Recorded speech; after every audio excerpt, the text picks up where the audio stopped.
School bag బరువు పిల్లల్ని చూస్తా ఉంటే బాధేస్తుంది. అకాడమిక్ ఇయర్ స్టార్ట్ అయినటువంటి పరిస్థితి. ఎల్‌కేజీ, యూకేజీ విద్యార్థులు కూడా 5 కేజీలు, 6 కేజీల బ్యాగులు పెడతా ఉన్నారు.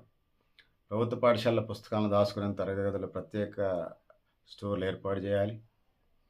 2006లో తెచ్చినటువంటి చట్టం ప్రకారం నర్సరీ, ఎల్‌కేజీ, యూకేజీ విద్యార్థులు అసలు స్కూల్ బ్యాగులే మోయకూడదనేది ఉన్నది.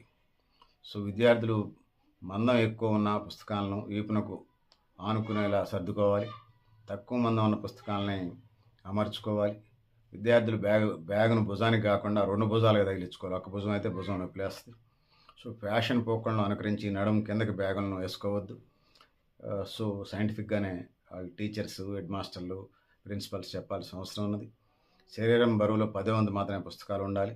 చదువుకోవడం, రాసుకోవడమే కాకుండా రోజు కనీసం 1 గంటన్నర పాటు ఆటలాడుకునే కార్యక్రమాలు, వెన్నెముక సమస్యను అధిగమించే కార్యక్రమాలు చేయాల్సి ఉంది. ఇది పరిస్థితి.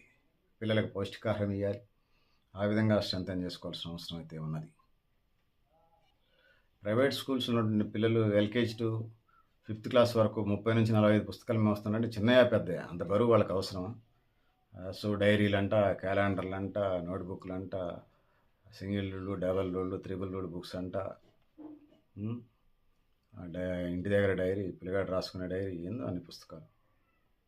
2 తరగతులు చదివే పిల్లగాళ్ళకి కూడా 10-15 పుస్తకాలు ప్రభుత్వ పాఠశాలలో కూడా ఉన్నాయి. ప్రైవేట్ స్కూళ్ళల్లో అయితే పుస్తకాలు, నోట్‌బుక్‌లు మొత్తం 30-45 ఉన్నాయి. ఎక్స్ట్రా కరికులం అంట. బాగానే 5వ తరగతిలో పిల్లలకి ఐఐటీఐ నేర్పుతారు. కంప్యూటర్ విద్య నేర్పుతారో వాళ్ళకే తెలియాల. ఇది పరిస్థితి. లంచ్ బాక్సులు, వాటర్ బాటిల్ అదనపు బరువు. చిన్నపిల్లలు అమాలి పని చేసినట్టుగా ఉంది తప్ప మరొకటి కాదు. ఇక ప్రైవేట్ స్కూల్ వాళ్ళకి మనం చెప్పలేస్తాం. పుస్తకాలు వాళ్ళ స్కూళ్ళలోనే కొనుక్కోవాలా. ఇది పరిస్థితి. చిన్నపిల్లలకి అంత భారం అవసరం లేదనేది ఈ సందర్భంగా తెలియజేసుకుంటున్నాను. డిస్క్రిప్షన్‌లో మరింత సమాచారం రాస్తానని తెలియజేసుకుంటూ, పెద్దలారా, మిత్రులారా, మీరు కూడా మీ అభిప్రాయాన్ని కామెంట్ బాక్స్‌లో రాయండి. Thank you. Thank you. పెద్దలారా.